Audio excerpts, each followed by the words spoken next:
Então, a gente precisa abordar algo que eu mencionei, que é a fadiga muscular, né? Como ela influencia nisso?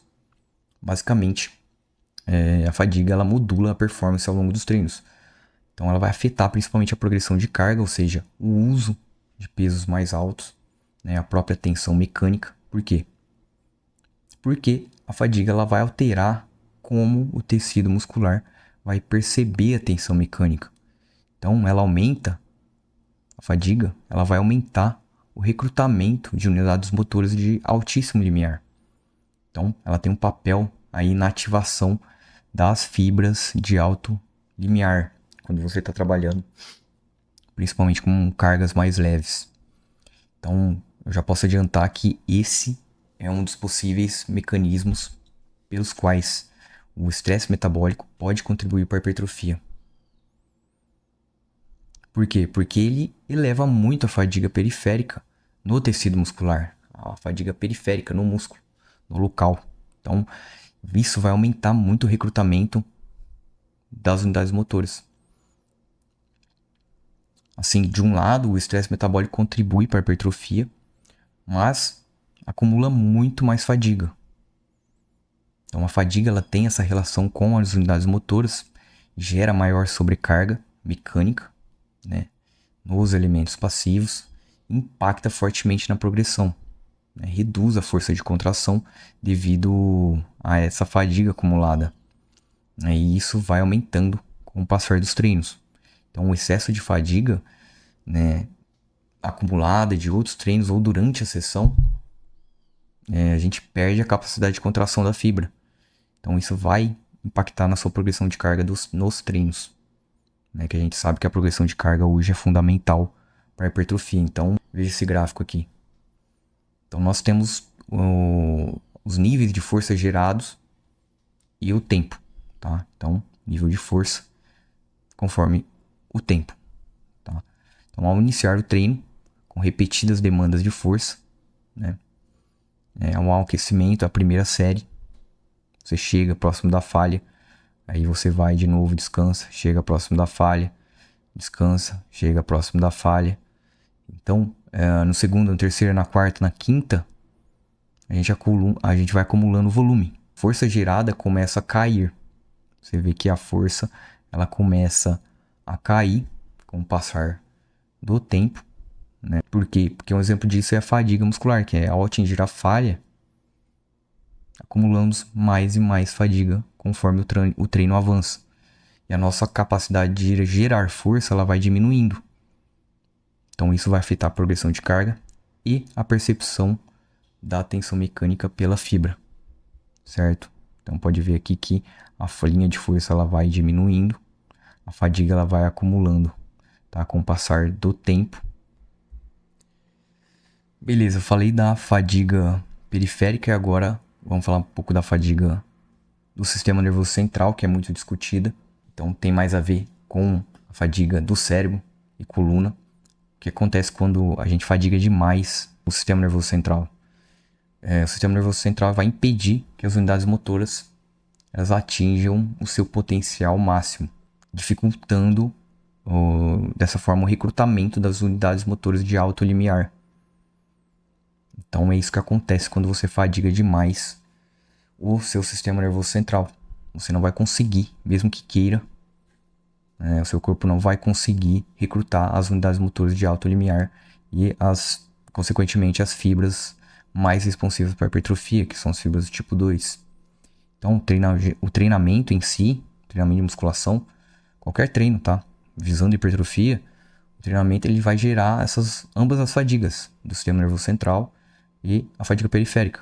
Então, em uma sessão, acumula mais fadiga periférica, enquanto o acúmulo de sessões, né, seguidos, dia após dia, contribui mais para a fadiga do sistema nervoso central.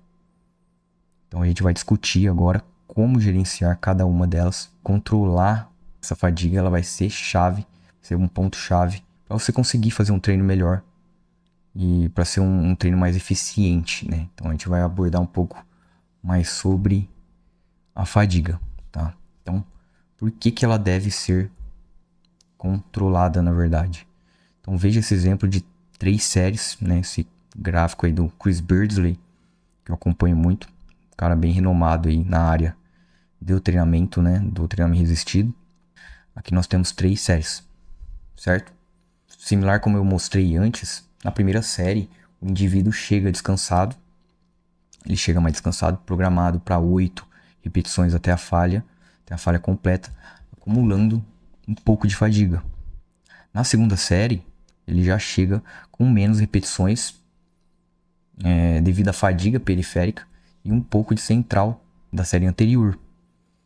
Então você já teve uma redução de força e do número de repetições, né?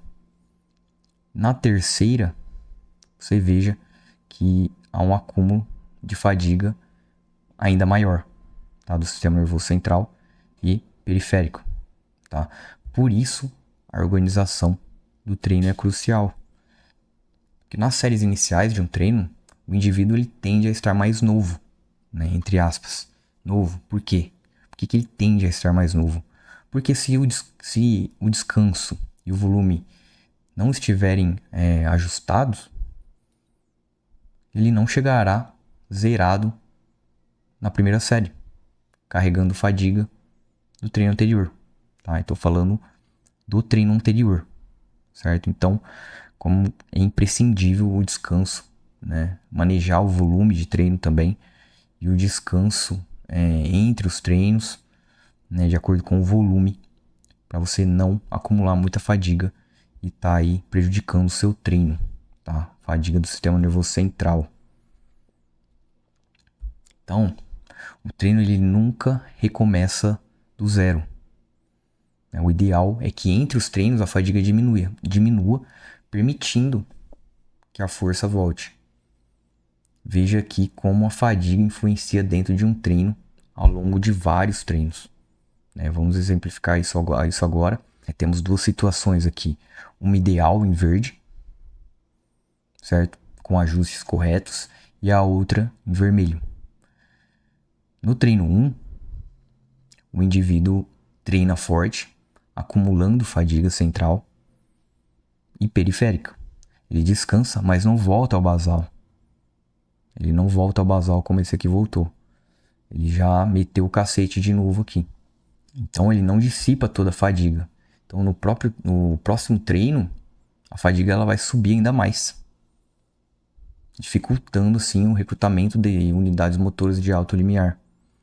Então após o segundo treino, descansa, mas nunca chega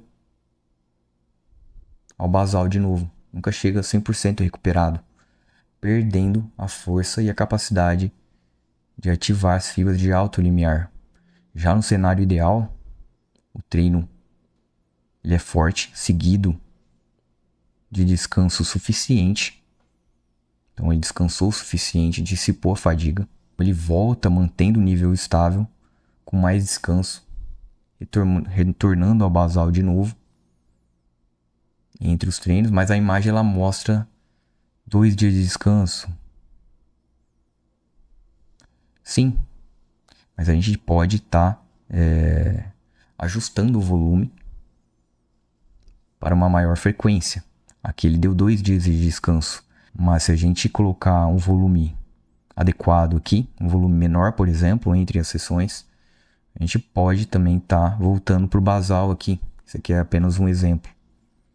Então tudo está ligado ao volume, a não exceder demais o volume e descansar de uma forma correta, né?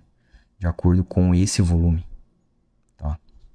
Então essa imagem aqui mostra a relação do acúmulo de fadiga em um treino e ao longo de vários treinos. Tá? Então a gente vai discutir um pouco mais como gerenciar essa fadiga. Então um último ponto sobre